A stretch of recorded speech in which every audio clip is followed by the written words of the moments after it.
Okay, the recording has started, and I will now put myself here, stop my video on this one, and start it here on the other one.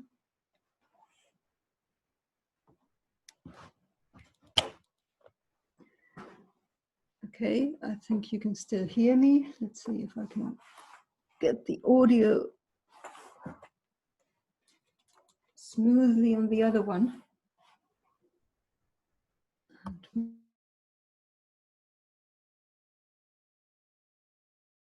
Can you hear me? Okay, seems to have a echo. Okay, is the echo still on? Can you hear me now? Yeah, sounds good. Okay, great.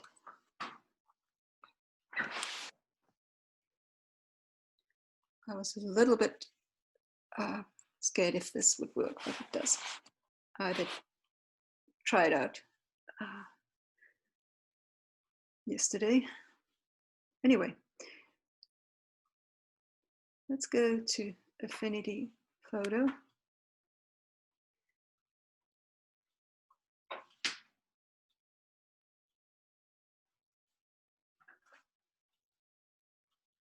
And here I have some files open already.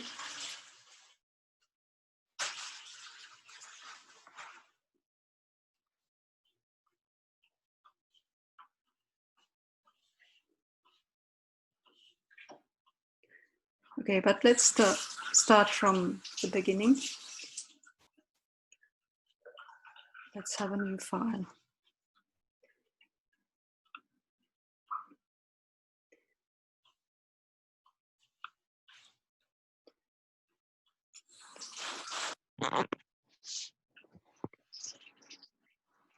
Okay, so usually whether you open Photoshop or Affinity Photo, it will give you some new document settings. And these are pixel measures and millimeter measures, because Affinity is, and Adobe Photoshop, they are mostly a pixel-based editing. They are both a little bit hybrid, so there's also some vectors that you can use.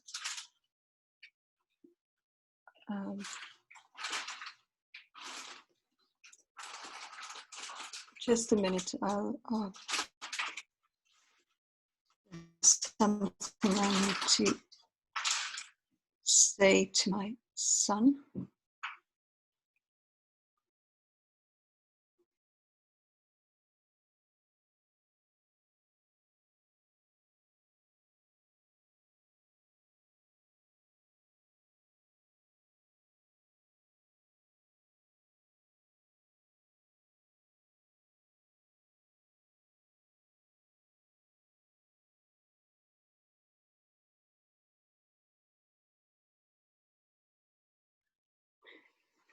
Okay, so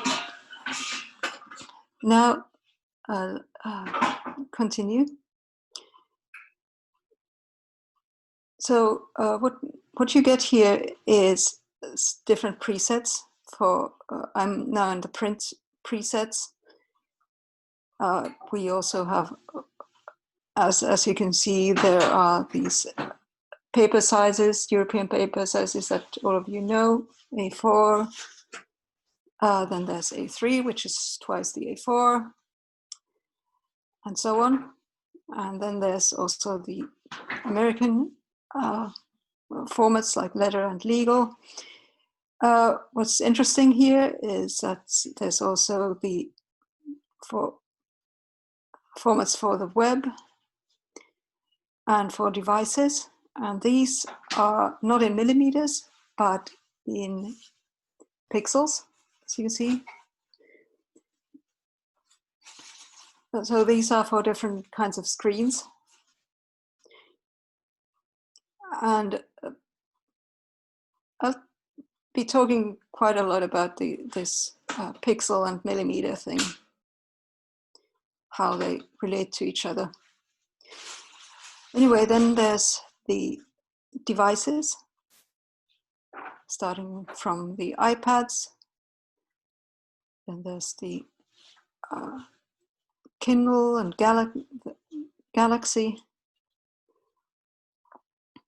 And when you click on each of these, you can see the different pixel or point sizes. And then there's this thing called DPI, which means dots per inch. And that is different. Also, if you go to print documents and press A4, then what you get is a DPI of 300. So, and you have probably noticed that when you take a photo and you take it into your Photoshop or other program, then the DPI number is probably different. So 300 is typically a resolution for print. So it just means that the pixels are quite near to each other there. Or if I change here the size to pixels, then you can see what it means, or points.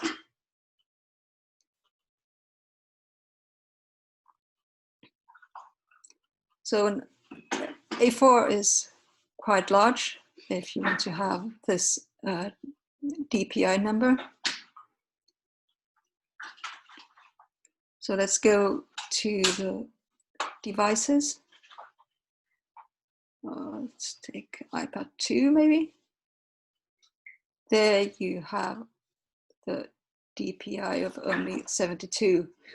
72 is, well, usual for screen resolution. For if you have a laptop, then it's often 72.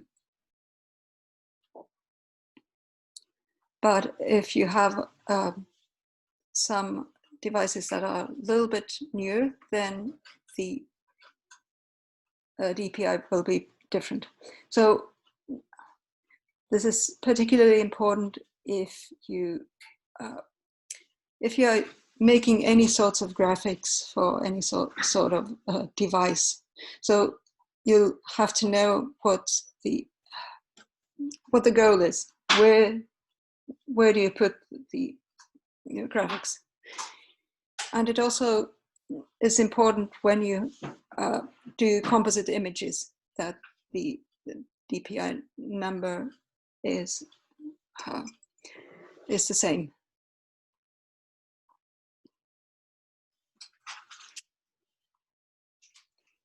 Okay, I'll choose an A5 right now and I'll make it the orientation landscape. Oh, by the way, then there's of course the colors, RGB, or then there's the RGB with a bigger color depth. Then there's grayscale, and then we get also CMYK, which is the print colors, which is a smaller range of colors than RGB, which is, well, RGB is typically the colors of lights, red, green, blue, which the, well, screens can show. And then LAB is the, well, still bigger in the color range. None of these are quite the same as what our eye can see in the real world. well, of course, if you go to other animals, then I've heard that some birds can see more colors than people, but well, we are not birds.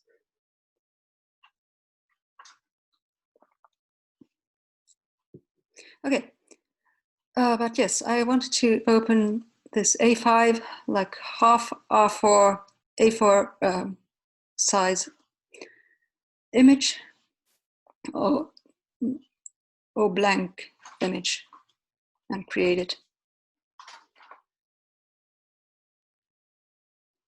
There we go.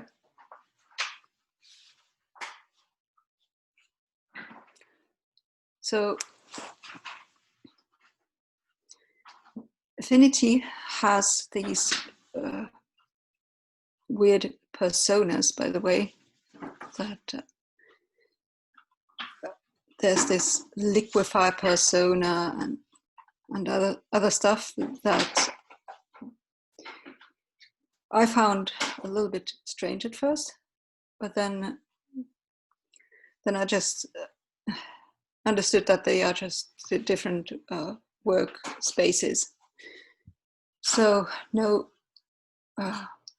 need to panic over these ones. But if we go back to like these pixel settings and stuff, there are a couple of images, photos that I already took from the internet, and I want to open some of them here and maybe add them here to my document. So let's see their pixel settings.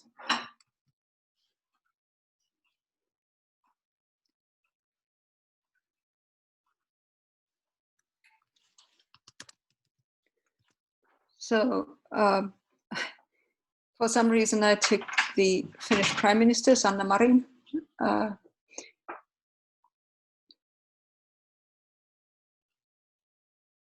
So I'll open up one of her images and let's see what the settings are over there.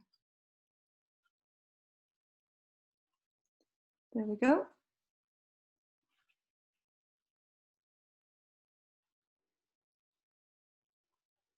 So now, both in Photoshop and Affinity, you can go to the document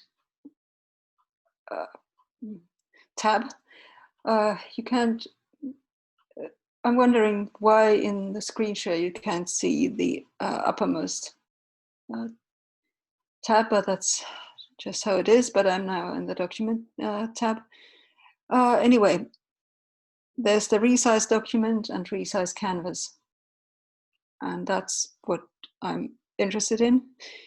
That's also where you can safely change things.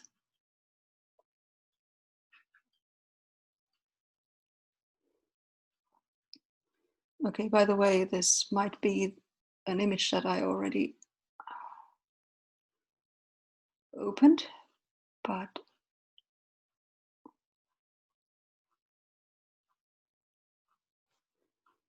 okay, I'll just save this quickly as an Affinity photo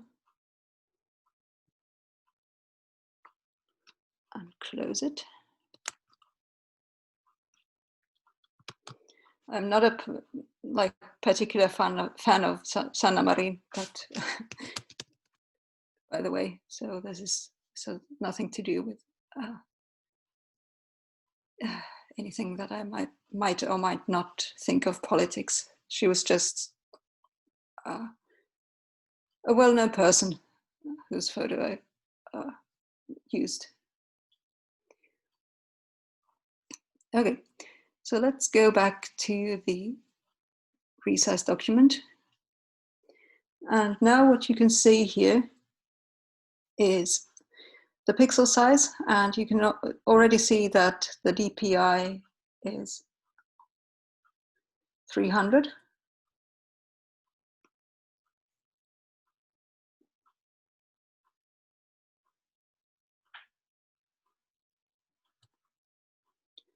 But I can also change this so that it shows millimeters or centimeters. And now I can see that, okay, the size is 10 centimeters by 7.6 centimeters. So I can also put it into centimeters. So let's see what happens if, let's go back to pixels. And now if I would change the DPI so that the resampling is on, then that would also change the quality of the image.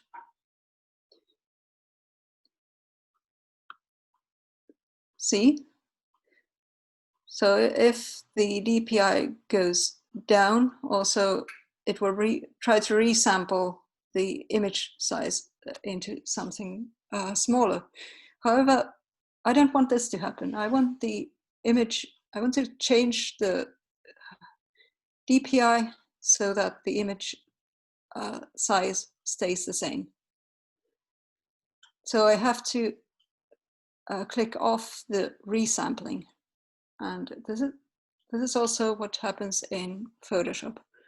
So now the size, when I change the DPI maybe to 400, you can see that the pixel size stays the same.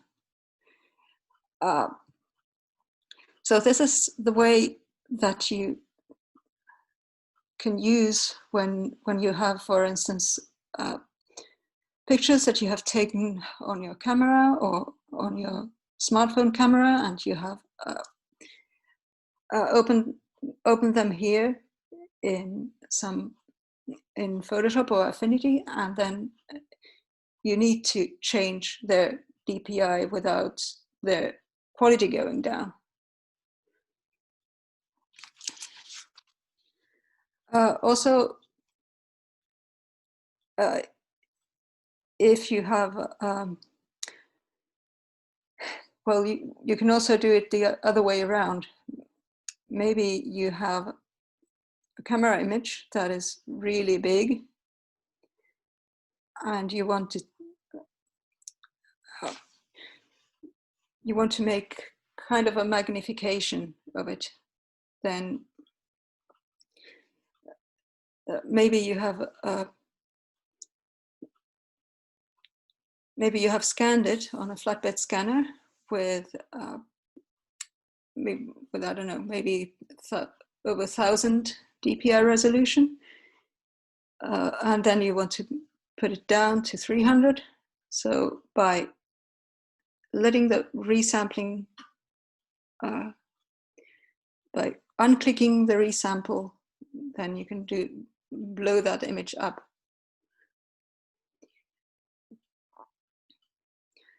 So, of course, the question is, why not go up? Why not resample? So sometimes, of course, you need to resample. Sometimes your image is too big. Sometimes it's like 5,000 pixels, and it's far too big for the use that you need. So what you need to do is then, of course, change the size here to something more manageable. And then that's where you need the resampling.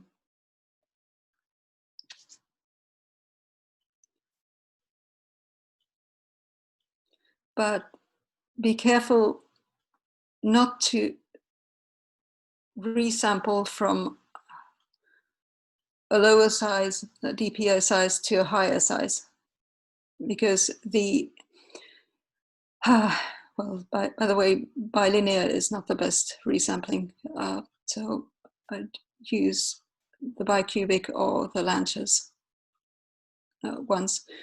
So if you really need to resample, then do it from do it downwards, not upwards. Because if you let the software do the resampling upwards, then it's going to try to guess what kind of pixels it wants to take. Like if I go very close here, you can see the pixels. So now imagine that the program would try to make this image bigger, so it would have to add pixels. So then it would have to guess which pixels to put here. And often the guesses are not very good. They are getting better. Now with when that there's AI in coming really big, I've seen and read that, especially in games, you can get AI to resample big areas of textures quite efficiently and quite quickly too. So maybe in 5 years or so, all of these warnings that I'm giving you of not resampling upwards are redundant, but we'll see. Okay, any questions at this point?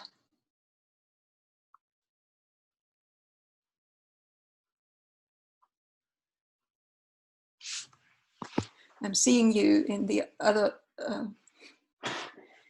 screen, that's why I'm looking there.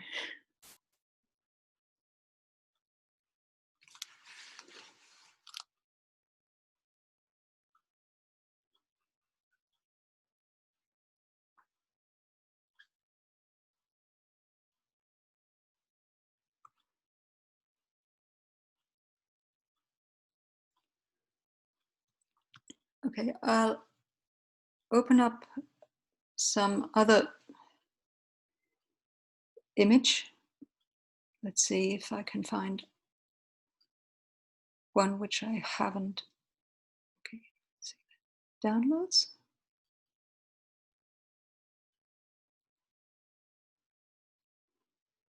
Okay, here's some random image from a camera.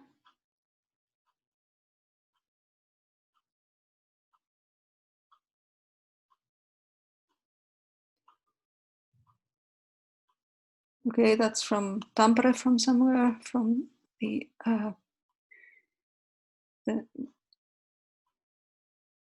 the Tammerkoski. So let's see the settings in this image, in the document settings, resize document. So this one has, well, it already has a DPI of 300, but the size is quite big. So let's see, in centimeters, it would be 32 centimeters by 18 centimeters. So who can tell me the approximate size of an A4 in centimeters or millimeters? Who remembers? A4 size.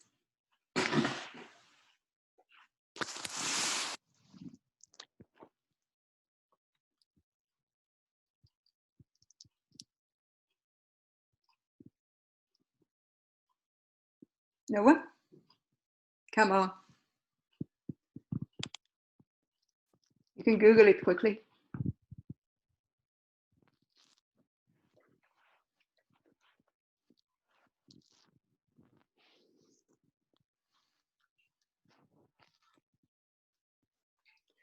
So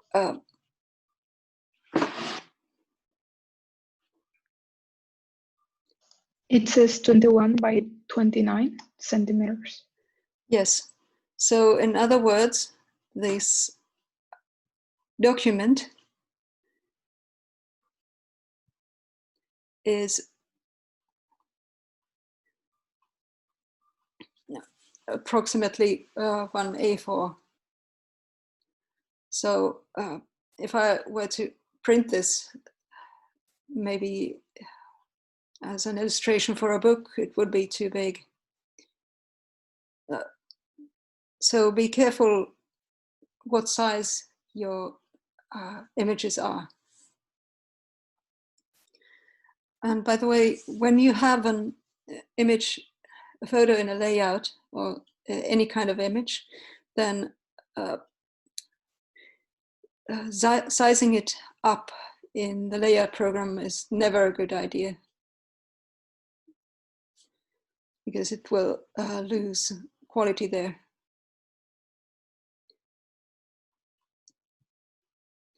Okay. So let's do some basic adjustments here. And maybe, yes, crop the image too.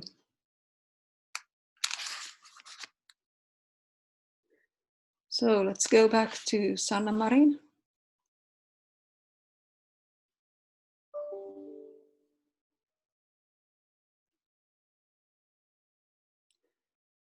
Both in Affinity and in Adobe Photoshop, the cropping tool, you can find it by just pressing C on your keyboard, or you can go to the tool itself and it will give you this grid already, which is divided into 3, so that will make it easier to do your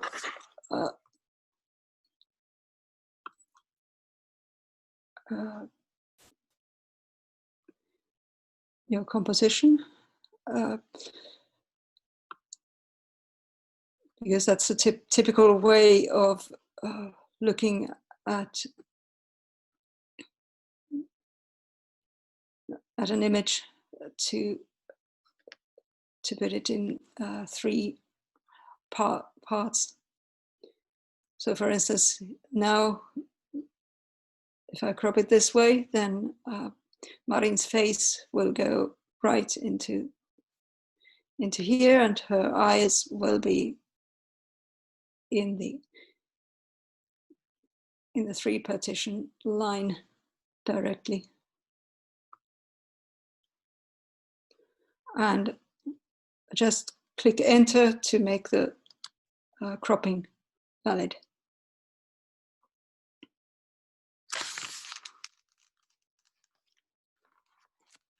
Okay, so let's see a couple of things that we can see and adjust with the image. Okay, somebody is sending me a lot of emails right now. In Affinity, you can get to adjustments in several different ways, and so that's the same thing in Photoshop. One thing that you should know is that you can adjust the colors of an image in several different ways. There's of course raw adjustment, which is for the photo professionals, where we won't be going today. I'm not an expert on that, so I'll not talk about raw. But anyway, you can either affect the pixels in the image or not affect them. And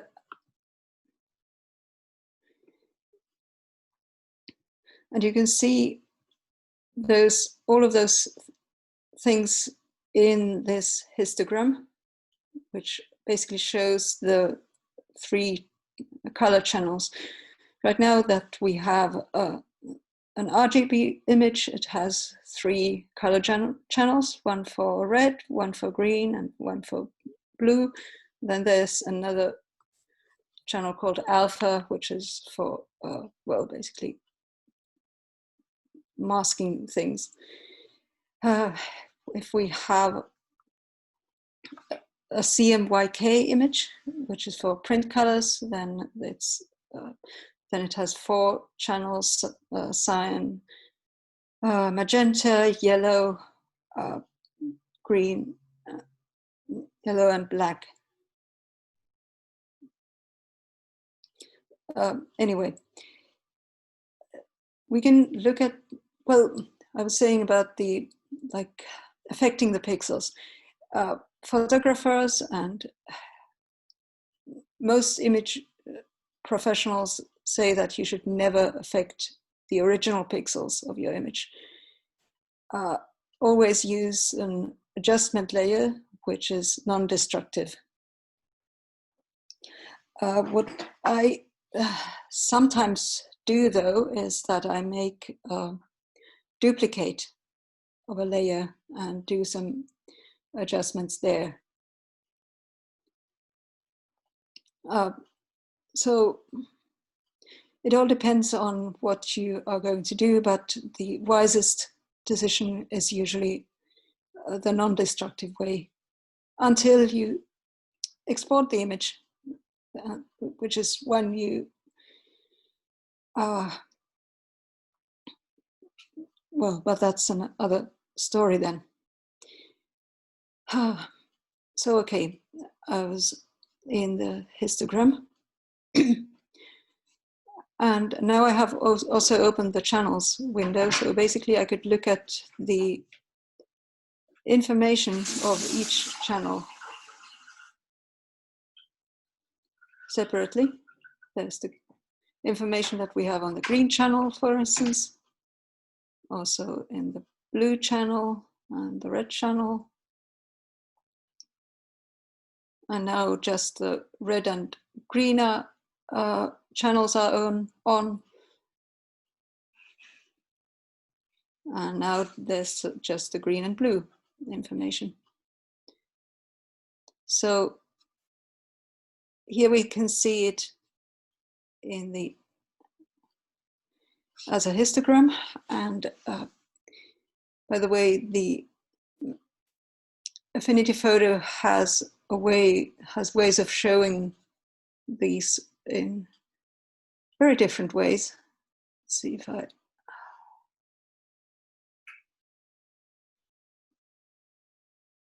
but yeah, we'll come to that later on.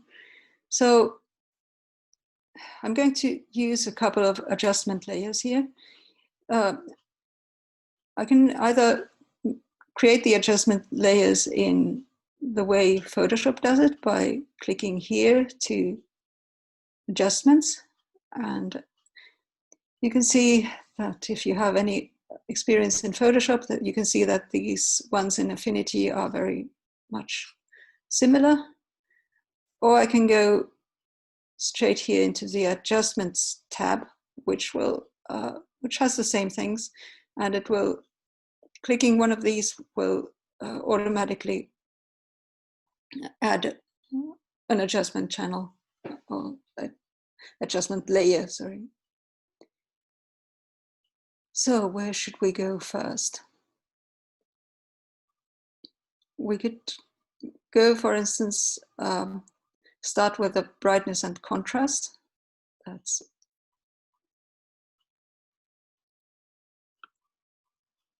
change these. And none of these will actually affect the image, but it will become an adjustment layer. But the interesting thing here is that when you look at the histogram, whenever I make some change here, also the histogram changes and it will become choppier. The choppiness means that there are things going away from it. There's information missing. So the quality of the image colors will go down the more I do these things. Of course, that only applies if I would do these things actually to the image. And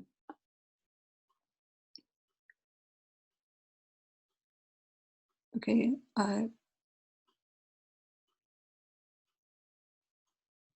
go back to the layers, and now you can see that it has added this adjustment layer. I can, if I click it invisible, now I can see the original image, and that it's still there, and that I haven't done any actual damage to the original. But I'm not going to use this, so I'm going to just click the remove layer button. You can also drag the layer that you don't need into the removal basket, just like you do in Photoshop. But I think this is quicker. Okay.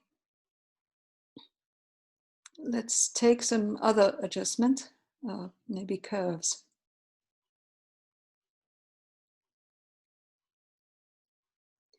Because curves is a really powerful way of doing adjustments. Another one is levels. Okay, here we go, curves. Now I can see the histogram right away here. And I can also define if my changes affect the all the channels at once, or if it affects only one of the channels, red, green, or blue. And when I can either do this, click one of the ends here to change the image, or I can click here in the middle of the range, or somewhere in the middle, and then start making a ramp.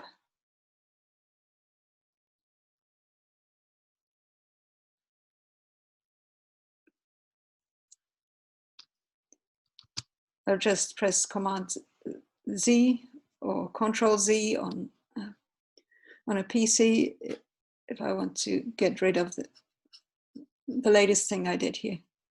So let's try out going to maybe a red channel. By the way, sometimes when you open up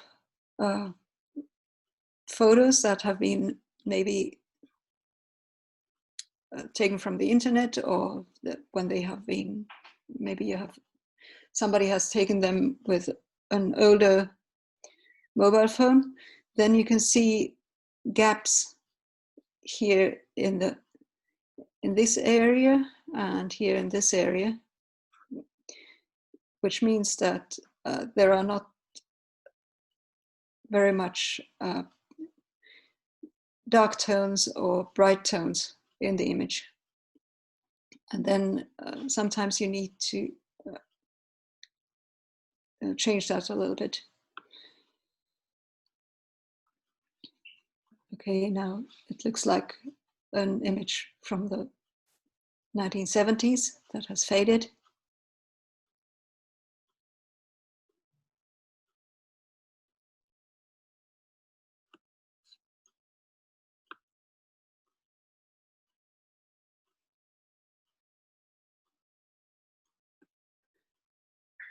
So I think, so these are really powerful tools, and with great power comes great responsibility. So be careful not to overdo it, whatever you do with these.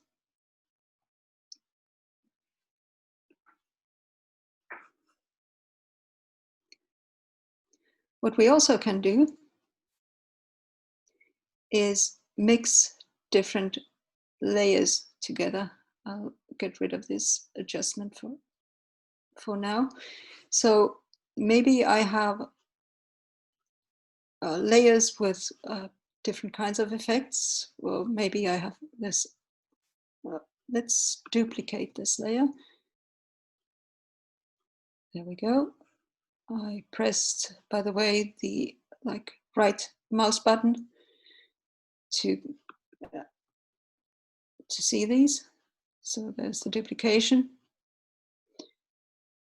So I'll do some really big adjustments to this layer. Let's see, maybe some effects too.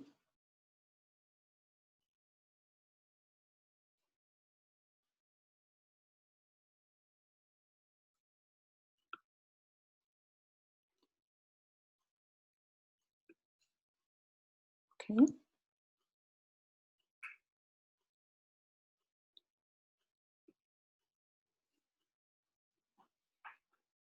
There we go.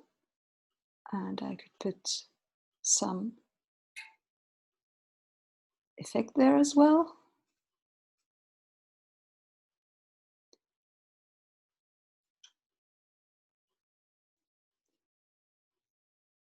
Let's try out the outline.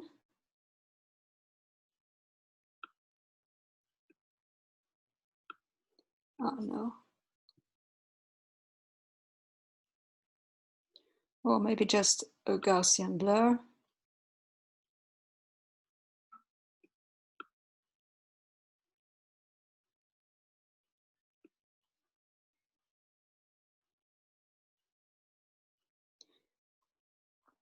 Anyway, the thing that right now this adjustment goes to all of the layers that are beneath it, but I want it to be just on this layer.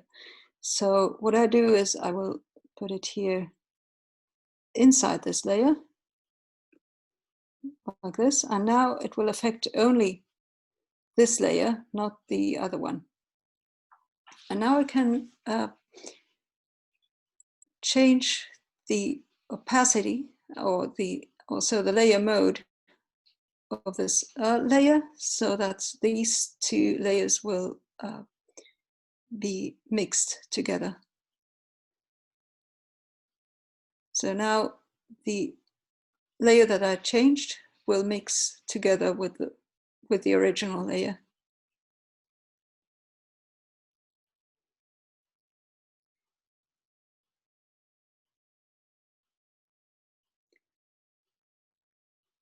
Okay, let's take this because it's very visible. And now I can also adjust the opacity between the layers so that the original layer is also seen.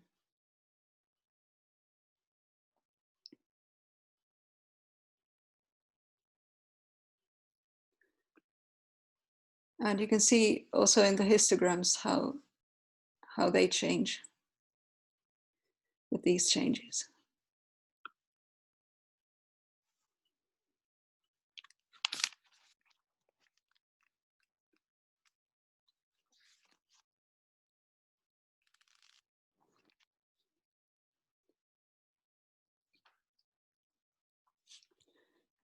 Okay, so what if I want to bring some element here and maybe mask it with some other things? Well, that's also quite easy.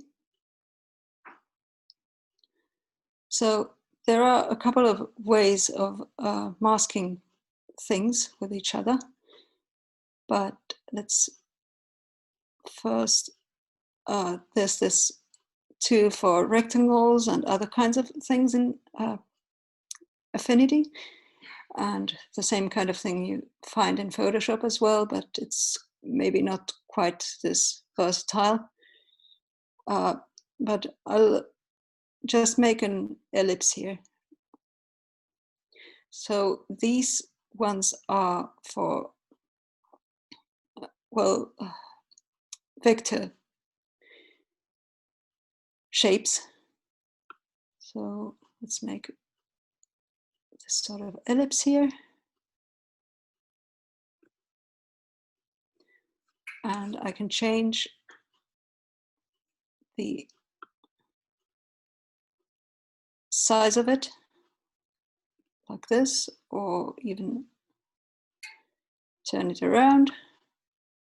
I can do this to any layer, by the way, just by clicking on the layer here or clicking on it here in the layers window. And I want to bring something else here in. Okay, I have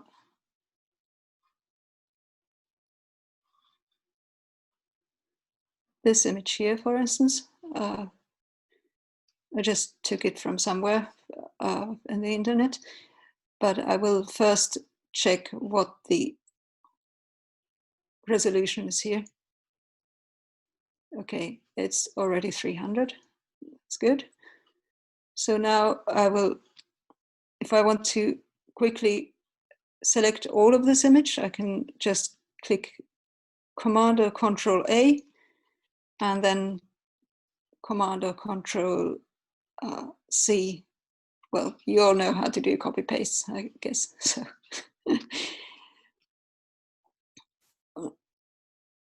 Or I can have this, well, first Control or Command D for deselect, and then I can do a quick selection here with the rectangular mark here.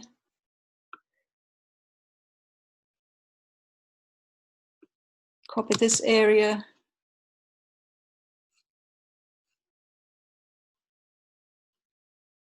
And go here. I don't want to have any layer active, but I just do Command and V. And now it has pasted it here as a pixel layer. So there are a couple of ways of putting this layer inside the ellipse, but I think I'll make the ellipse a little bit smaller first.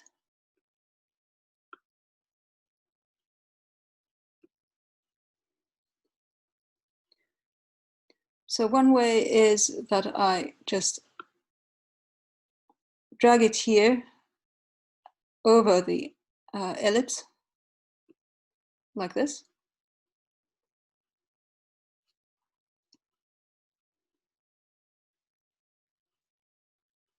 And now I can move the background here inside the ellipse, or I can move the ellipse itself.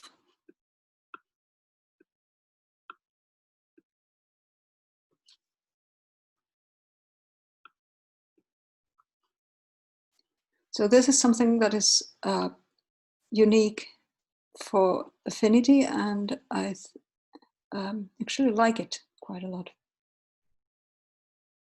Another way of doing this would be to right-click on the background image and then click Mask to below.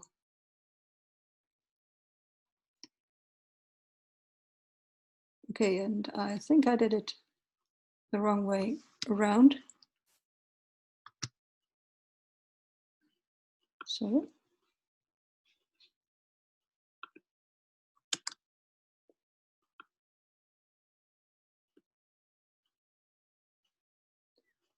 now mask to below. Here we go. Now the ellipse is the mask for the background. Of course, I could do this to the image of Marin as well. So let's put this the other way around, and now mask to below.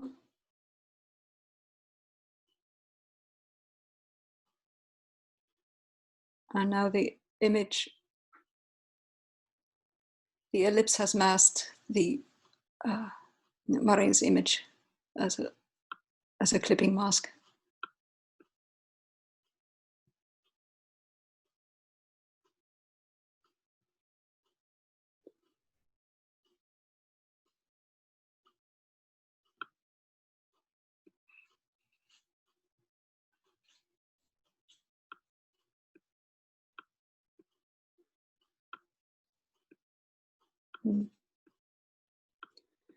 Okay, so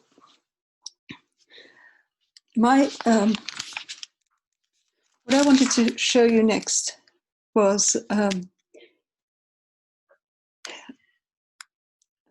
to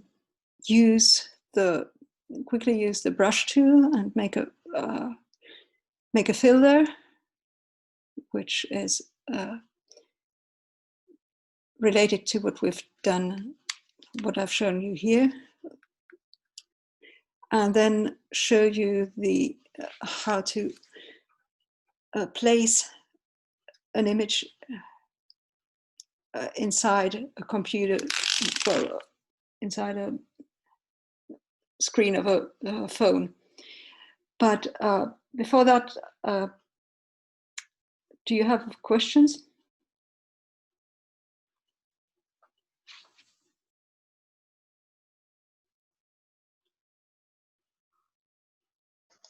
No questions. Because when I'm talking, I don't have time to look at the chat.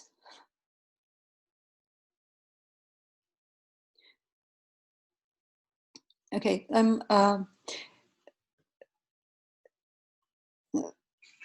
suggesting that we have a 5 minutes break at this point. Okay? So, because I've been speaking for an hour, I need to drink a little bit, some water or something. So I'll be back in about 5 minutes.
And I'm back.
Okay, is everybody still there? Yes. Yes. Yes. Okay, good. So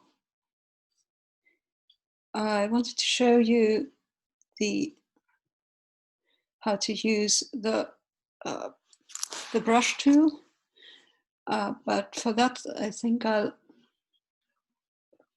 get my Wacom tablet first. Just a minute.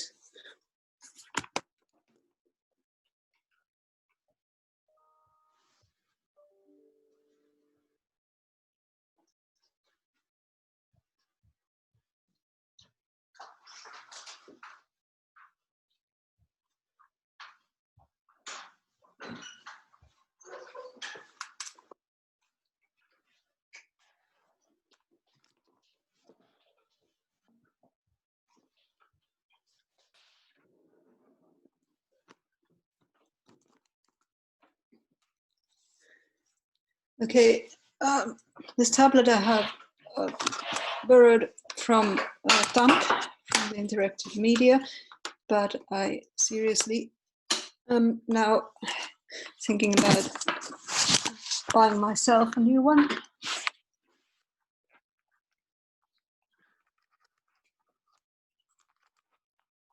Yeah, I just saw that, was it Biltema or Claes Olsson, they had these small Wacom tablets for maybe, was it 50 euros? Anyway, I want to do a simple brush drawing. I could do this also on with the mouse, but well, I like to use the tablet when I can. Okay, now here the width is something not very comfortable, So in Affinity, just like in Photoshop, you have like a place where you can find the brushes. And yes, I have now selected the paintbrush tool.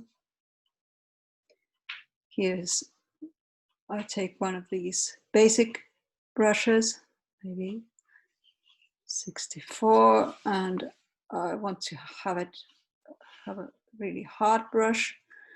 In Photoshop, you can, and in Adobe programs, you can see the color always here in the left-hand corner. You can't see it everywhere in Affinity, but you have to go to the color tab. But anyway, it's there. And this also, the colors, they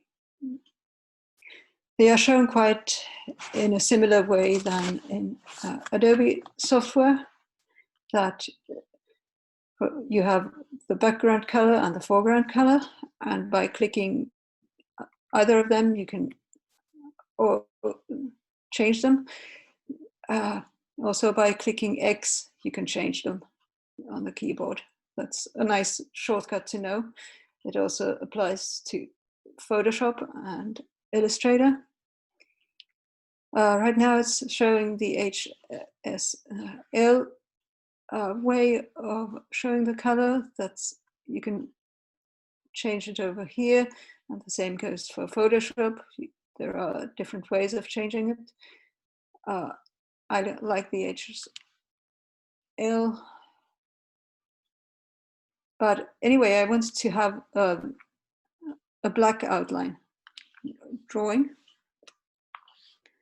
We'll go more into digital painting later, in a later lesson, but just now I wanted to show you this let's make a simple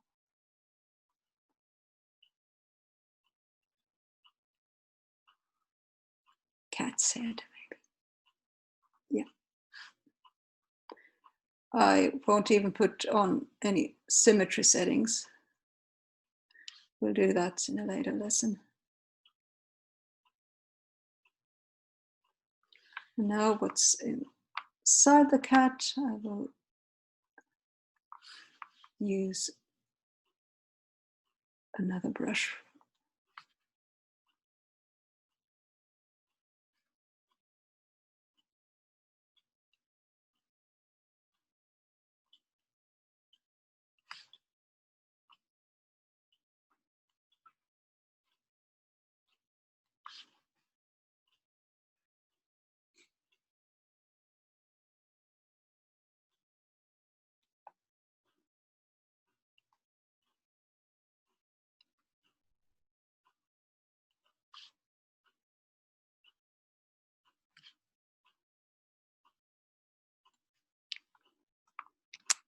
And I use Command Z a couple of times when if I don't like what I'm doing.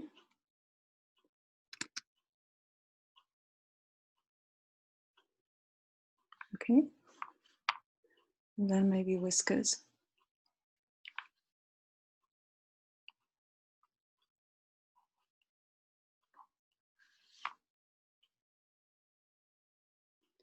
Cats also have these side hairs. Okay, so now the cat's head is on one layer. And I want to put the fillings of the here on another layer. So how do I do it? I will use this selection brush tool.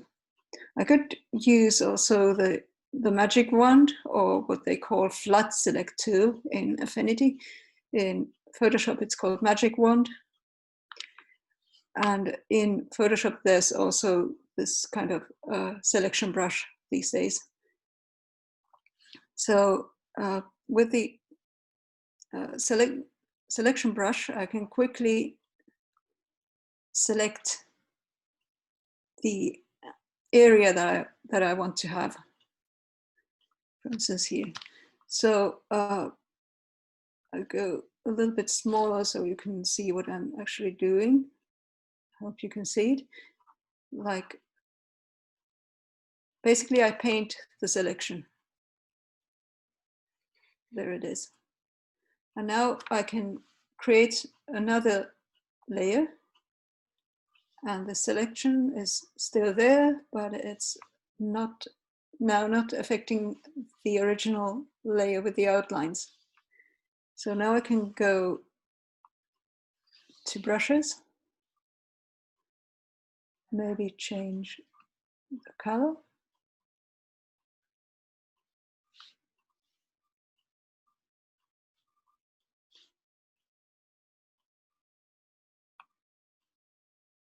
Take some other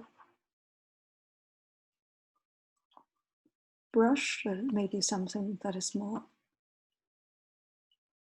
Okay, let's take this one, dry media.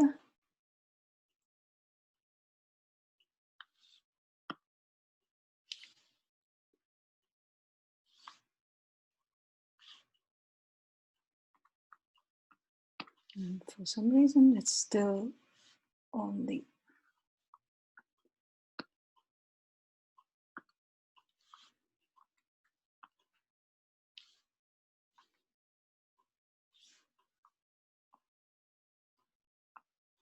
Okay, now I have some color. Okay, let's make a green cat. And I can change the blend mode of the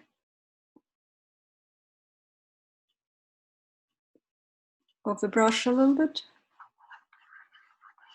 So now only the area that is selected will be affected.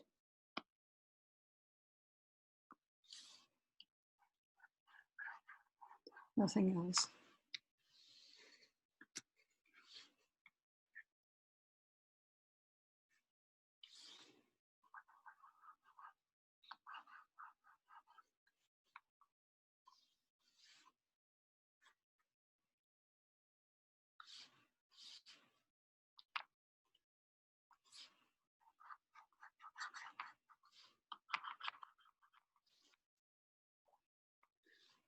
Now if I make this original layer invisible, I can see just what I've done here. So they are all on different layers, and now I could go back to my original outline layer and deselect this, and then select the area for the eyes and for the nose, and then put those into a different layer as well. So yes, that was something I wanted to show you quite quickly. And that would be also your second day task, by the way. We'll go through them after this. What they are, I've also written them into the Tunimuro. But yes, I uploaded this image and also one of the Sanna Marin images into the Tunimuro for you. You can use the Sanna Marin image or some other image of a politician or well-known person. Just see to it that you first change the resolution. So I will now go and check what the resolution here is. It's 144. So I'll click off the resampling and put the resolution into 300. I'll go for that now. So I'll just imagine that this would be a printed image. So my goal is to put Sanna Marin's image here on the screen of this phone. And that's your goal also for your well, day task for today. So let's see how to do this. I will obviously need the picture of Sanna Marin. I think I had it here, yes. And now I don't need these fancy layers or anything. I just need this background image. So I'll just copy it.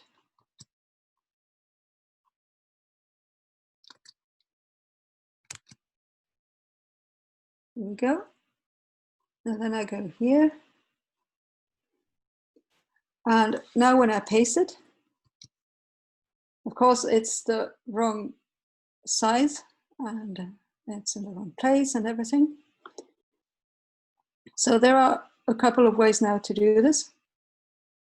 One way, okay, I'll show the first one, which is not the ideal one, but one way. Okay, I'll make this image first invisible, or this layer actually. And then I will create a mask with the pen tool. So I used the ellipse tool before, and now I will use the pen tool. And I want to make it here in this area. So, and as you can see, there is the thumb, and we will have to make a mask for that as well, but that comes later. Let's do this first. So these are vectors that I'm now creating, not pixels. And it will be quite easy to adjust these later on also. So I'll make a rectangle, a closed rectangle. Here we go. And now it has, the program has created a curve layer, which basically means a vector layer. So now let's put Sanna back in the picture. And now by grabbing the edges here, I can already place her approximately in the same place where the image should be. And now I could just make it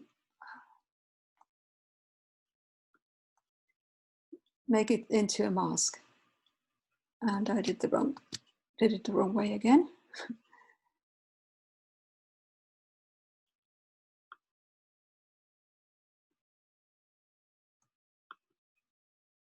It's to below. And I keep doing this the wrong way. Oh, I'll just put it here. So now Sanna is over here. But what is missing here is that the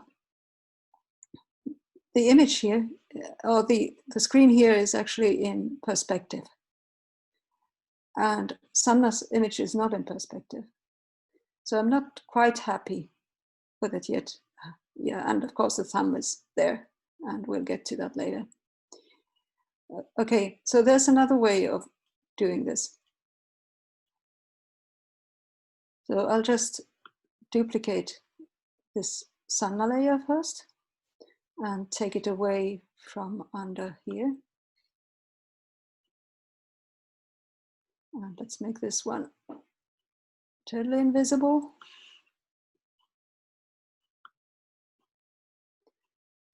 I don't need that one now. Okay, so how can I place Sanna's image here so that it's in the right perspective?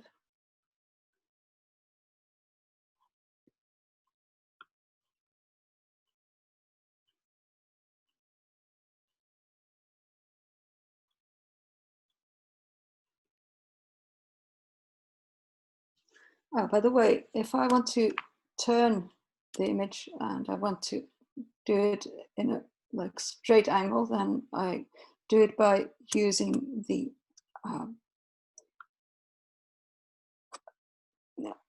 by clicking the Shift button down. That's a good thing to know.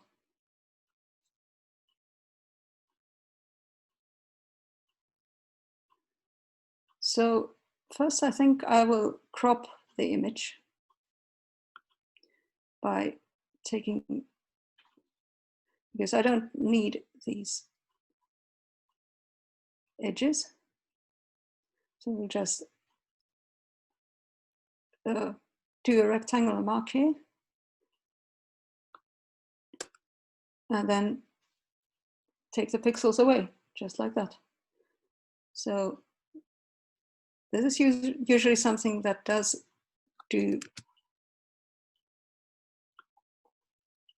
well, direct harm to your picture. So do it only when you're really sure. And I am really sure right now that I want to do this.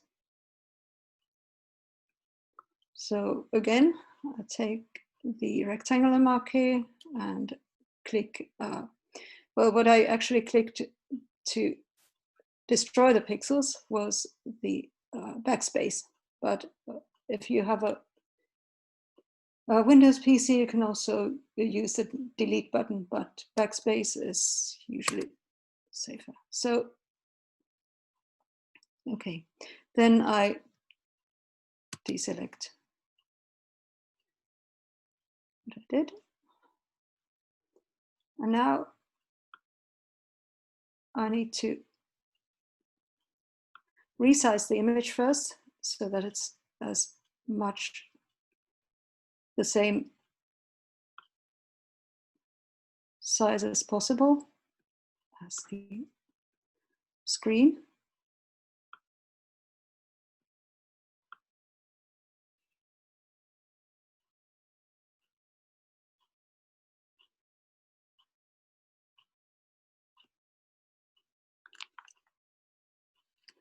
Okay, and I think I still need to crop her a little bit.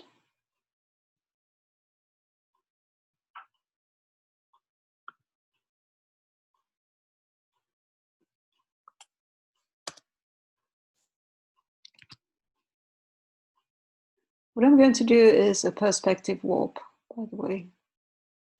That's my actual goal. Okay, and I think now I'm kind of happy.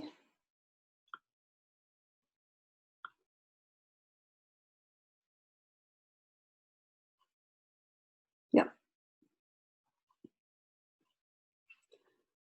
So in Affinity, there's something called a perspective tool, also something called a mesh warp tool. And just like in Photoshop, by the way, these tools have things inside them. So if you click them and hold them a little bit longer, you can see, you can find all kinds of stuff there. And I need this perspective tool. And what it does is it lets me put the image in many kinds of positions like this. So now that if I want to have Sanna in a perspective way, and that's what I get.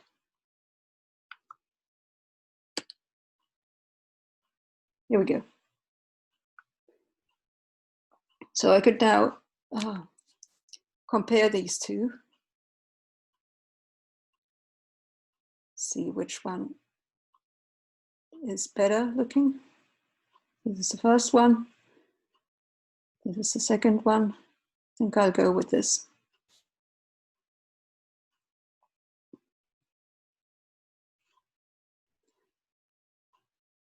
And now to the sum.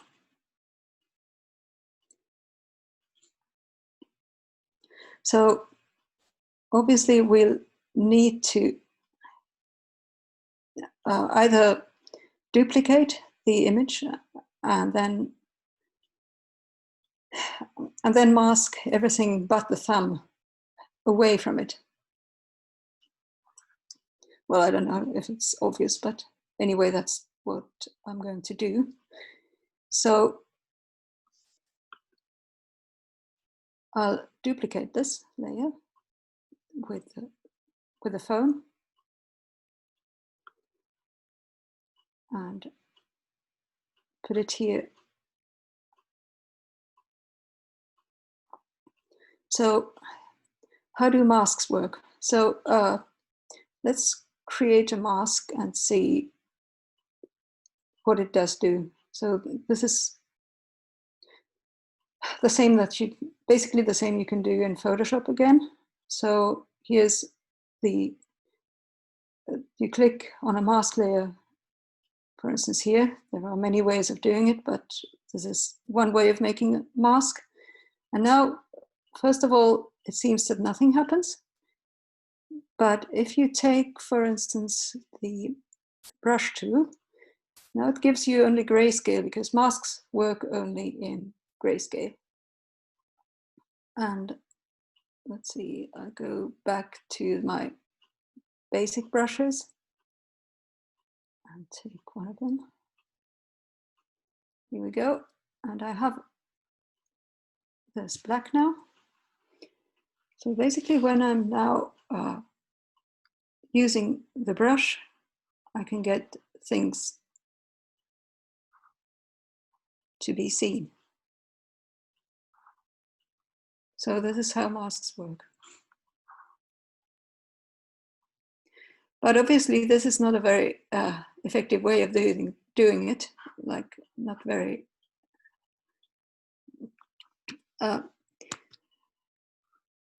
which is why I want to make the mask selection in a different way, not with a brush at all, but by,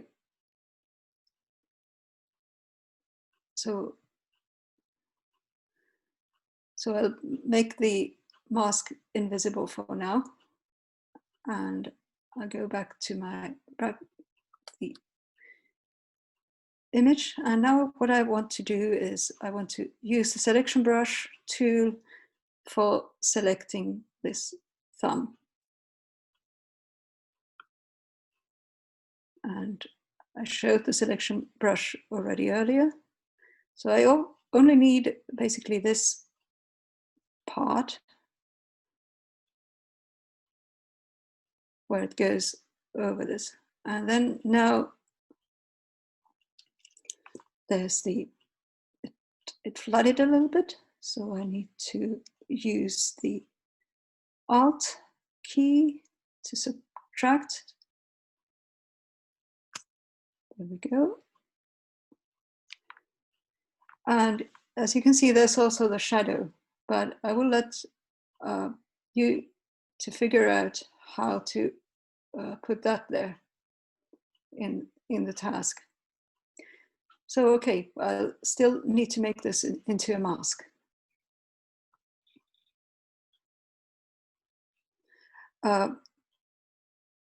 Okay, so first of all, I'll go to the Select tab and invert the selection so that everything else is selected by the thumb.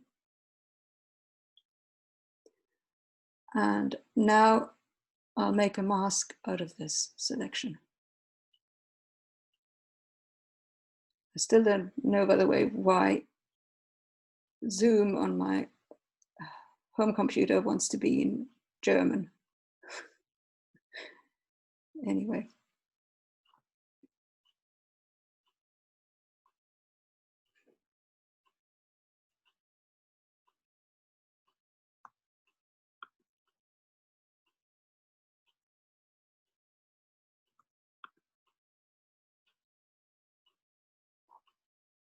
Okay, something weird is happening now.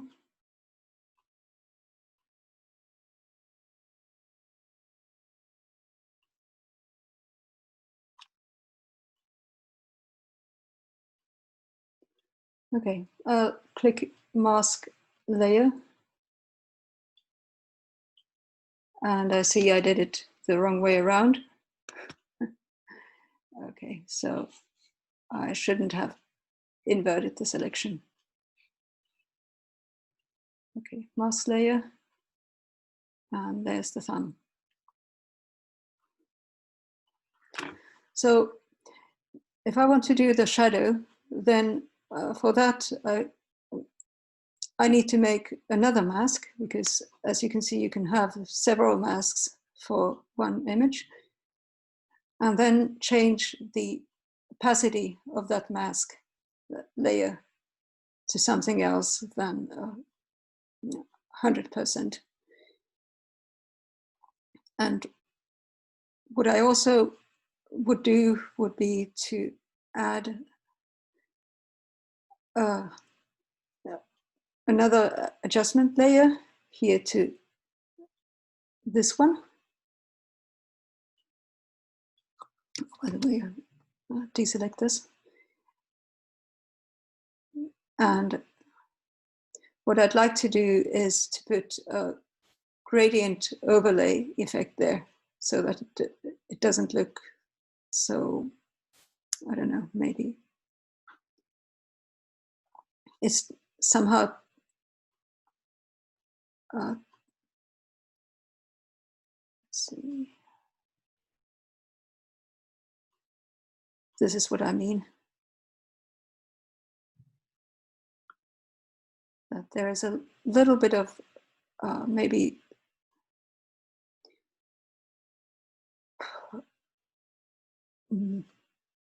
reflection going on. And I'll probably change that to lighten our screen. Screen looks better.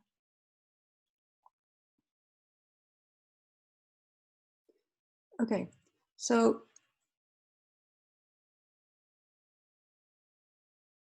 let's go to those day tasks. So do you have anything to ask right now?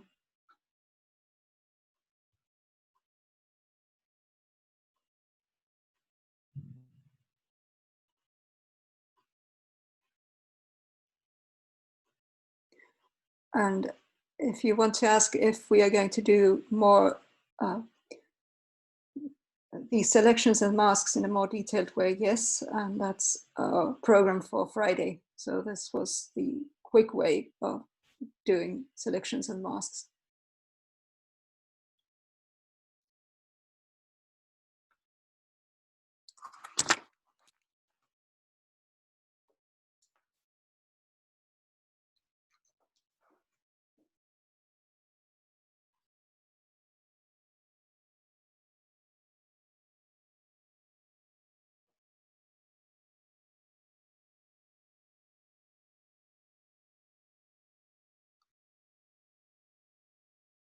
Okay.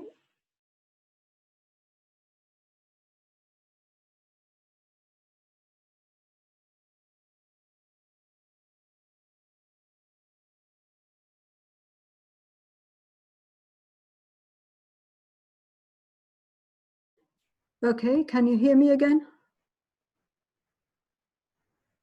Yes. Okay, I'll share with you here the my screen from this other computer. And now we can go to the Tuni model and look at the day tasks for today. There we go. So day task 1 is basically do the same thing that I did earlier, but be careful to include the shadow there. So choose a photo of some politician or celebrity, place it on a mobile screen. And yeah, there's the source file, by the way. And use either the perspective warp or just place it inside a rectangle with a clip mask. So also make the mask for the thumb and shadow, and add a couple of adjustments in general to make the image look nice. And then the day task 2 is also very quick, that you draw an outline image of some animal and give it fills on a separate layer or several layers. And then the tattoo, that's a bigger task, and that's for you to do at home, or maybe if you have time now in the afternoon, start with it. So let somebody take a photo of you, or take somebody else's photo with some maybe arm showing, and then add an image to the skin so that it looks like a tattoo. Could be a face tattoo, I don't care. So use Photoshop or Affinity Photo and make it look as natural as possible. Does it sound doable?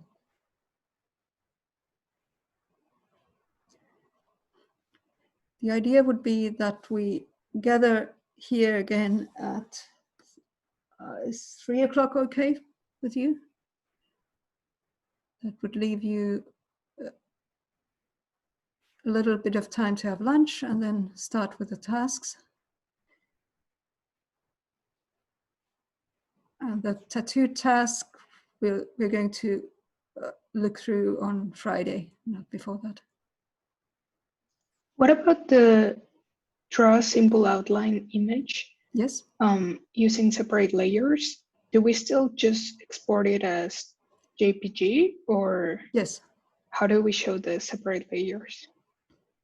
Okay, that's something, well, you don't need to show that. It's just for you to try it out. So, Okay. so obviously I also can't see with the daytask 1 if what kind of layers you have done, but you can, the idea is to do a screen share here, so you can of course show it to us so that everybody would share their screens.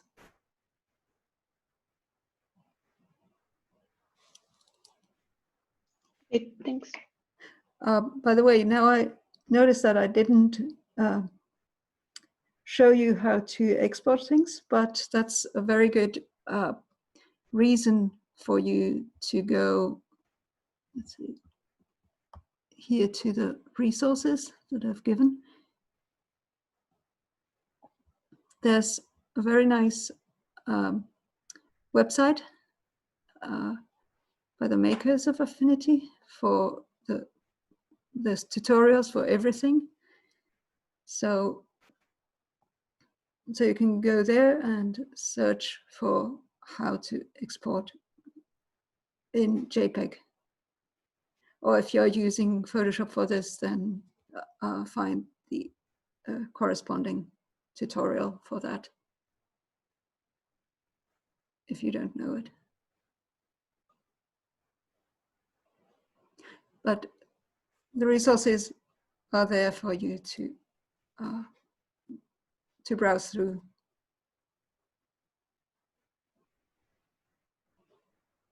Okay, and other questions?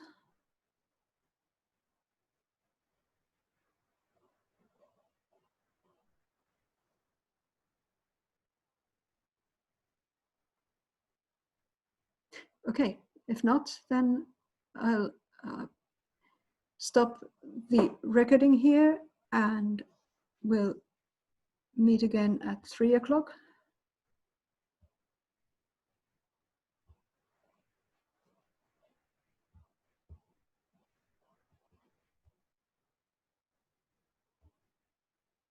Okay, I'll stop sharing and then I'll stop the recording.